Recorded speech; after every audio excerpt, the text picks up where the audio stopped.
In today's video, we're going to see how one laundromat owner grew to 5 locations focused on customer service and giving the people the best wash day experience. At some level, I always thought that it was something that I wanted to do, so I jumped in all alone with 2 young children, and it was a lot. Let's take a look at how she's made it happen.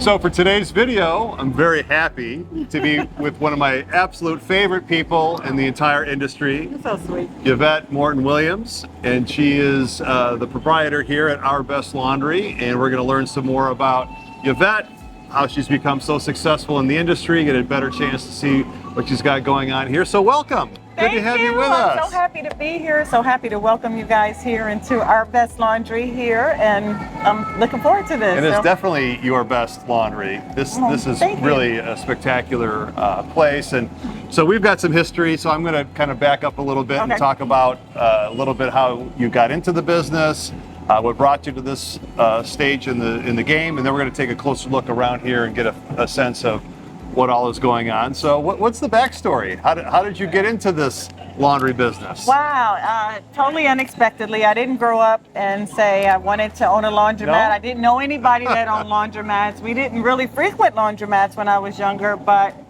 it just came up as a business idea, and I really have to give credit where it's due. It was really my husband that thought that laundromats would be good. I thank him often still that he suggested laundromats, because we look at laundromats and quite honestly we never look back. So it's just been we started probably maybe 16 years ago. 16 wow. Years ago looking.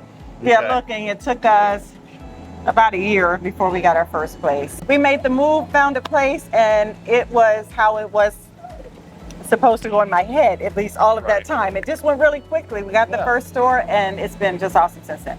So naturally, go from big pharma and education to laundry. To laundry, isn't that natural, right? Doesn't everybody do that, right? So tell us about that first. Was it an acquisition, the first store, going back 15 years? Yeah, it was a store that had been a laundromat, I believe, for probably 10 years or so. Okay. They had recently retooled it, so we were able to get in with relatively new equipment. It was about 2 years old. So we acquired that store. It was almost 5,000 square foot store. Wow.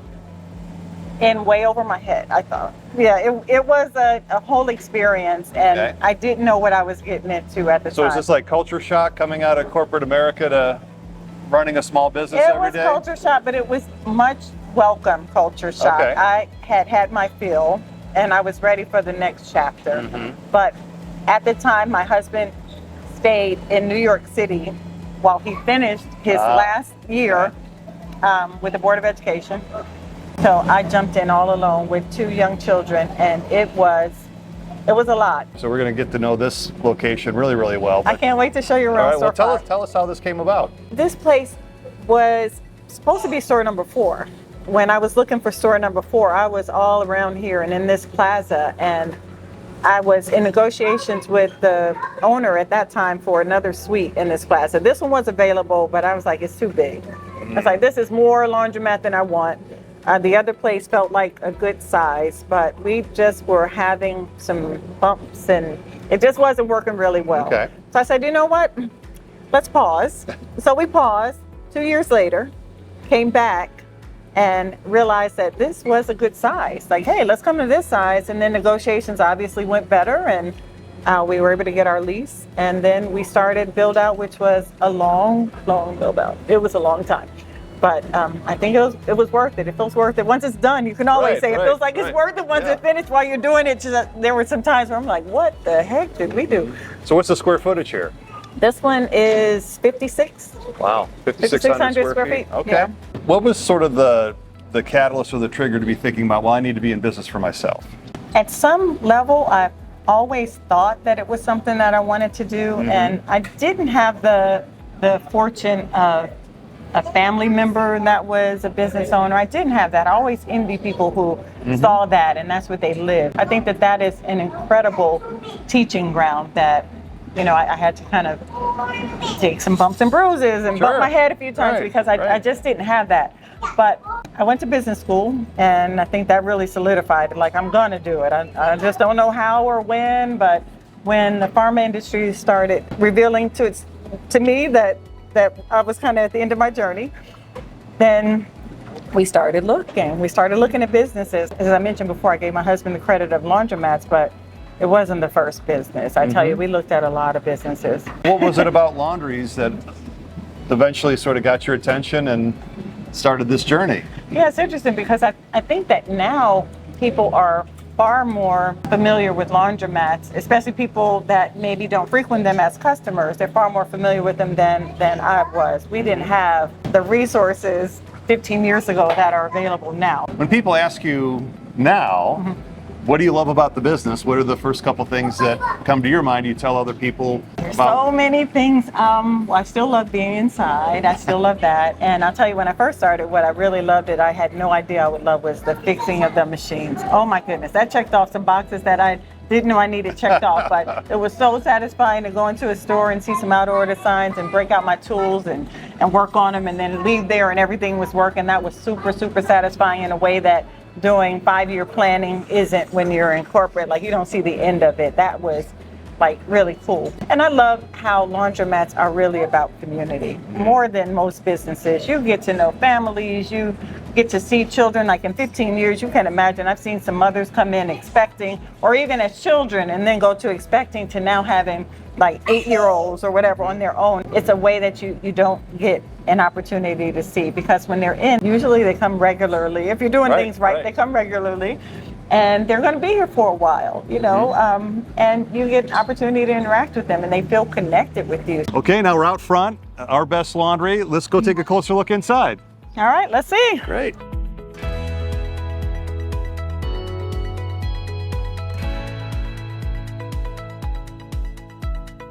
What do we have up here? We've got our customer service counter. This is our welcome counter. We've got signs that explain about the Laundry Pay app and about our loyalty program. We've got a few business cards and some art, because the world is better with art. So that's right. We got art it's there. Absolutely beautiful in here.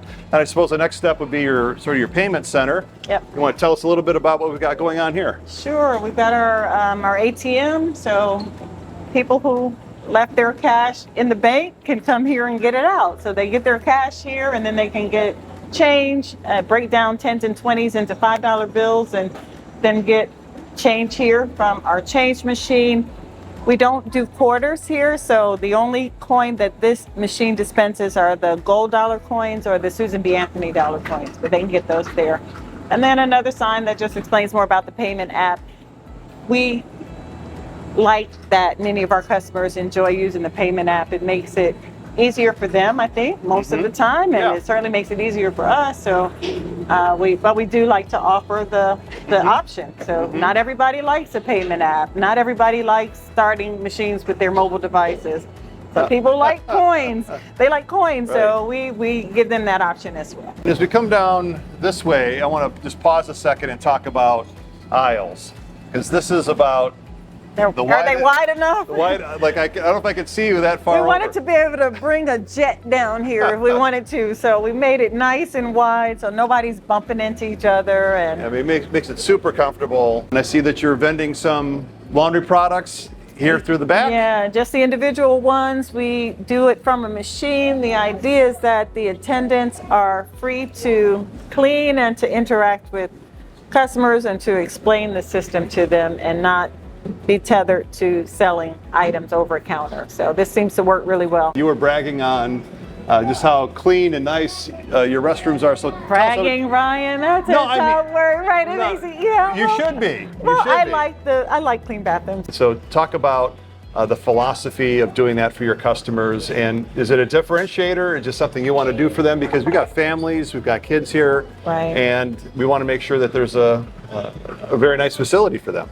Well, we certainly want to make sure that there is a bathroom. I see some operators, they choose not to allow bathrooms in their facility. And I get that at some level. I understand it because it can be an effort to keep them clean and nice, but I think it's so well worth it. Okay, Yvette, I see that you've got some locks on the doors here. So how do you just sort of manage that with allowing access to the restrooms and having your attendants involved? So how does that all work?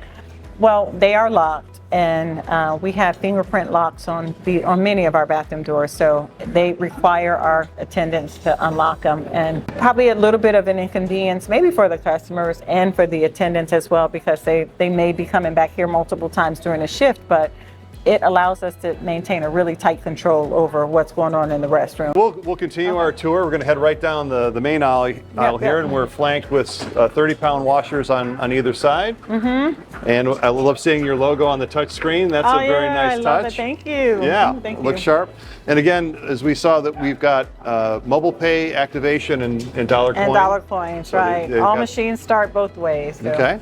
This is our only soft mount store, and we were really interested, and we love how it gets people in and out faster, mm-hmm. and the customer experience is good for them. They're here and then they're not here. So the machines spin at 450G. The clothes come out much drier. We have reversing dryers as well, so that just allows them to be in and out fast. Tell us about this center of the store folding table space, and how did you come up with this idea? I love this. I think of this as kind of the hub of the laundromat. So this is where most people end up. When they finish washing and drying, they come here. We want to make sure it's comfortable. Lots of spacious folding tables. We have televisions on both ends. We have seating here. So this is designed to be really the place in the store. We've got the carts that are under the table. We've got the larger capacity carts that match the larger washers. Right. Over the course of all your stores, but this store here, tell us about the importance of having the very largest machines for your customers. I'll say people always love them. You can't go wrong by adding large machines, and if you think people won't use them, you'll be wrong. They love them. These are, I probably could have put double the number of these in this store, and they would be used and enjoyed. So it allows for people with large families. It allows for people that have small businesses and they come and they do their own laundry here. It allows for people that want to do their dog beds or their blankets. They want to do some spring cleaning and put it all in there. Their patio pillows. It's really good. These are probably my favorites. They stay busy. Yvette, you know that I was looking forward to talking about this part of your store. Me too. Because this is a kids area with the reading center. So why don't you tell everybody what this is all about? Okay, so this is probably one of my favorite parts of all of our locations. This is our Read Play Learn area, and we have a space here designed for our youngest guests to come and be busy and be entertained and to learn, which is really nice. So we have books here, really important for literacy. As you know, sometimes laundromats are in book deserts. So we have partnered with the Laundry Cares Foundation, and we purchased our Replay Learn area, and we're able to just accommodate a lot of children in here. Well, we've been looking at the equipment mm-hmm. and the layout and so forth, and so tell us a little bit about the design, because that definitely mm-hmm. stands out to me, is just the color scheme and the way you put this all together. So can you talk to us a little bit more about how you've decided to design the store for this be visually appealing and comfortable for the customer? I think ideally every store will have the ability for customers to kind of circle the machines. Mm-hmm. It's not possible all the time, but where it is possible, that's definitely my favorite thing to do. I prefer people not being locked at a dead end and they can't get past a wall. So that was important to me, and make sure that we had 4 separate islands. And people can go around and they can find a machine that works for them without being trapped, and they can get to seating we have in all different areas of the store from wherever they are. And so that was important. As far as the design, I like to play with things, so yeah, I like to play with it. Even these bulkhead covers, I don't know that I've seen anything quite like this.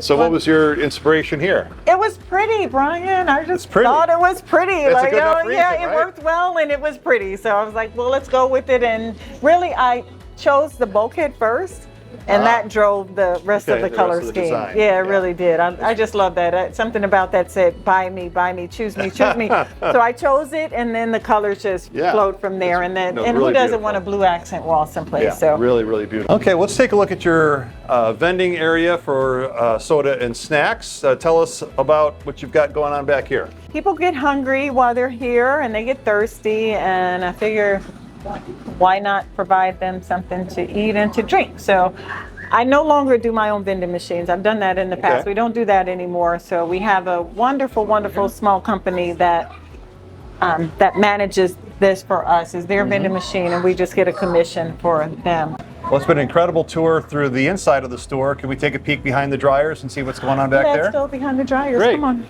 All right. This is our team room, team area, where the magic happens with my team members. Well, let's talk about here. Let's do it. Like meticulously clean. And so I see that we've got a utility sink here. Yep.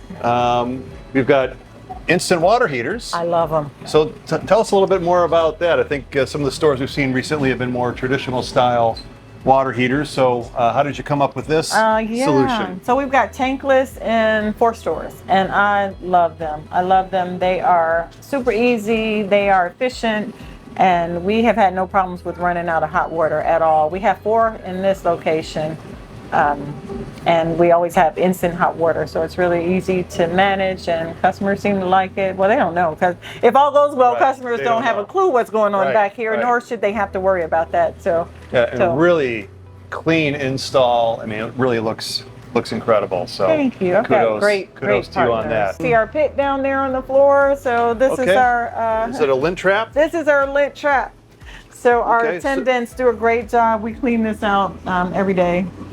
Yeah. And now, was that a code requirement for this area? Just something you wanted to do? We clean it out because it just works. So for the folks at home that don't know what a lint trap is. Okay, so this is where all of the machines drain. They all come in here, and this is common in laundromats. Some laundromats have this type of setup in the bulkheads too. Yeah, in the bulkheads, right? Yeah. We have ours here. So the water comes in this way, and then you'll see this screen here. Yep. Doop. You are which cleaning is it every day. designed to catch the lint before it goes out and then goes out into the sewer. All right, Yvette, we're looking in the dryer room back here, and I see that everything is vented out through the top because you've got tenants on either side. Right. And how is that working from a maintenance standpoint? Obviously the dryers are working well. They're working well, thank goodness, knock on wood today. I don't mean these dryers, I just mean in general. When you have a laundromat with a lot of equipment, anything can go wrong at any time, but working well. They've been up there, and it does mean that you have to pay particular attention to your HVAC units, which are also on the roof, or want to make sure that you are minimizing the amount of lint that comes back and gets in that system. But it's just part of laundromat life. Yeah, it's always going to be lint that you're dealing with someplace. Well, we tell people all the time, when you're building out a laundromat, you're essentially building a factory that produces clean clothes. And so the mechanicals are just as important of those beautiful aesthetic touches as you have on the customer floor. Got to make sure the mechanicals are right back here. Okay, Yvette, we have a beautiful day here in the Atlanta Metro. We're right outside your store. So tell us a little bit about where we are in terms of like the local demographics, location, then we'll drill down on the center itself. Okay, well, this area is called Covington, Georgia. That's the city that we're in, and it is actually considered rural Georgia. We are the first rural county outside of Metro Atlanta area, technically. Great demographics for a store. We've got a pretty big plaza here with a busy grocery store as a tenant. We also have a new, I think discount department store is what I would call it. Roses is over there. And then we've got a lot of other stores that kind of fill in the spaces. So it's good. A lot of traffic coming in and out of here all the time. So we mentioned a bunch of like really good co-tenants in the area, but like broadening out, you say rural, but does that mean we don't have, I mean, do you have the apartment buildings? Do you have the single family rentals? Like tell us a little bit more about the people that live in the area. Yeah, absolutely. We have probably more single family homes here than at our other locations, but there is a new apartment complex that's going up just behind us. and we've got some townhouses in the area, but this area is probably largely single family homes. Okay. Well, now that we've learned a little bit more about the area here and the shopping plaza, let's go inside, sit down, and talk a little bit more about the day-to-day. Well, let's do it. Okay, great. Okay, Yvette, we've had a great tour of the store, got a good look around, but we really want to dig into what the day-to-day looks like. There really is no such thing, but many days will look like coming to the stores. Like I'll do rounds, or at least we have 3 that are closer to one another east of the city, and then the last 2 are within the city itself in Fulton County. Okay. So I generally think of them as groups. Okay. So Gina manages these 3, and then we have a different manager for the other 2. So it makes sense to kind of do them in groups. If I'm doing whatever I'm doing at the store, I will generally do all of them at the same time. So if it's collecting or troubleshooting or just coming in and popping in and checking on things, so I'll do them like that. And I'll do that at least a couple times a week, usually. Those are weeks where things go really well, and sometimes you have weeks where things don't go really well. So, you just go and do what you have to do. What I'm doing right now still is I'm taking most of the calls on my own. So we don't have customer-facing store phones in most of our locations, only in one. Okay. And that means that the other ones I generally am answering the phone, and that is, it's good because it gives you a pulse on what's happening. So it's good in that sense, but then it's tough in the sense that I'm answering the calls, right? Right. So it's tough. So we're actually experimenting with the AI employee, and we're working on that. It's a little bit nerve-wracking to let go of something that because no one's going to handle it as well as you handle it. That's always the fear, right? I think that's always our fear. Even I thought that with everything, and then lo and behold, I find people that do it as well as I do, and even better. So taken all together, everybody wants to know, how many hours a week are you spending on your laundry business? Maybe 10 to 20, maybe 20, maybe 30, depending on the week. So that's a fair answer, yeah, because again, you've also invested in the rest of your team, right? So you've got repair and maintenance coverage, you've got the store managers, you've got shift leaders, and that frees up more of your time. It does, and it frees up time to do things that I also love. Like I love being part of the community, so I'm super active in my community as well. So I like to be able to do a lot of volunteer work, and I have the time to do that, and when possible, I try to get my team involved in some of that as well. Well, it really was the least I could do because you're so involved with CLA, and I want to talk a little bit more about just what the role of the association looks like from your perspective, and you've been on just about every committee, task forces, you're just all in like you are with most things. So maybe you'd share with the group a little bit about the association and what it means to you. Oh gosh, yeah. So I started by saying that I didn't have the opportunity or the knowledge of joining CLA before I got in the industry. I joined right away when I did come in the industry, and I've been able to and fortunate enough to participate in a lot of CLA events before I was voted on as a board member, and I think that's been about 4 years now. Sure, yeah. Wow, it blows my mind how quickly that went. So 4 years as a board member, and it is just amazing, and really one of the honors of my career to be able to serve this organization and to be able to meet operators, distributors, manufacturers, service providers of the caliber that serve on the board, but then also that attend these events. It's game changing. It's been game changing for me, and I highly recommend it for anybody who is interested in going into the laundry industry to join CLA, because you're going to get information that you might not get someplace else, and if you did get it, it's probably going to come more slowly with some more bumps and bruises and knocks and bangs and money as a result of it also. But I recommend associations for every industry. So no matter if you're joining laundry, then look for the Laundry Association, of course. But if you're looking to get into any other kind of business, the association is the place to be. That's where the people that are doing things and doing it well are. That's where you're going to learn the most. Go to the conferences, invest in yourself, invest in your business, and it will pay dividends. And I've never heard anybody say that, wow, I'm so sorry that I went to that conference, I didn't learn anything. Those are things you don't hear. Yeah. You, as a volunteer, are really among the best reasons to be a member, right? Is to associate with other high-quality people that really know what they're doing and are very generous with sharing what they've learned with people that are new to the business and those that are just trying to pick up on best practices. Thank you.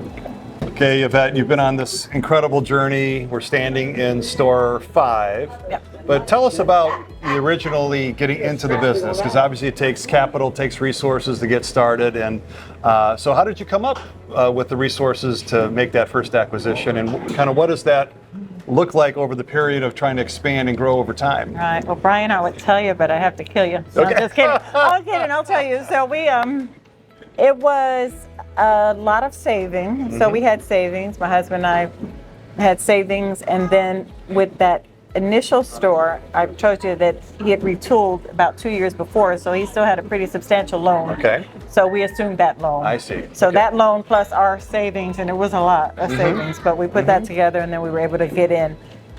Okay. And as you progressed with stores going forward with retools, have you taken advantage of the equipment financing options, or what are some of the things that you've done to kind of fuel that growth from store 1 through store 5? Yeah, kind of. If you name it, we probably have done it or looked at it. Okay. So, SBA is always a good source for many people. Equipment financiers, the manufacturers, they all generally will be happy to finance you. Also, it's important to take care of your credit. Take care of your credit. Make sure you pay your bills. Nobody likes to lend money to people that don't pay their bills. So that's important. So you pay your bills, and people see that, and then they respect that, and then they're more likely to think that if you pay those 10 people, you're probably going to pay us too. Right. So that's important. So we've done that, and then more savings. I'm a proponent of lines of credit. Get it before you need it. Don't wait until you're failing to say, oh my goodness, I want money, because that's exactly when the bank won't lend it to you. So don't wait until you need it. I would say that's a good thing for any business owner, is to make sure you have a line of credit. Apply it as soon as you can, and then maintain it. Well, it's a capital intensive business, so you need to get the dollars to build a store this beautiful. You need to be prepared and be working toward that. So now that we're standing in store 5, and it's 16 or so years later from when you first started the journey, what's next? What's on the horizon for you? You know what, Brian? Depending on the day, that answer could be different. I'm not really Well, give us sure. a few of those answers. Yeah, I'm not really sure. Like I get so excited when I talk to the operators and to you, and I go to the industry events. I'm so excited and think, yeah, I want more and more stores. And then I come back home, and then I get into the day-to-day, and then I'm not so sure anymore. So I don't know. I said earlier about following your gut, making sure things feel good. And just as I would never be the one, like you always watch those HTV shows, and they say, this is our forever home. And I'm thinking, how could that whole concept, I can't even imagine what a forever home would feel like. I would never feel comfortable saying that. I don't know what's forever, and then even 5 or 10 years now. Like, I love it, and I'm just trying to really live in the moment, enjoy every part of it, because it has been a heck of a journey, and that's all I know for sure, is that if it's not feeling good anymore, then you won't see me here. So as long as it's feeling good, I'm going to continue to have these 5, and then maybe grow and see from there. Well, selfishly, would like you to stay in the business, listen to that gut, and it's just been a delight to spend some time with you here today. If you enjoyed getting to know Yvette as much as I have and spending the time in your store, be sure to like and subscribe so we can keep bringing these videos to you. Yvette attributes a lot of her success to being involved in CLA, the Laundry Association. So to join her and become part of our association, be sure to check out all the information at laundryassociation.org.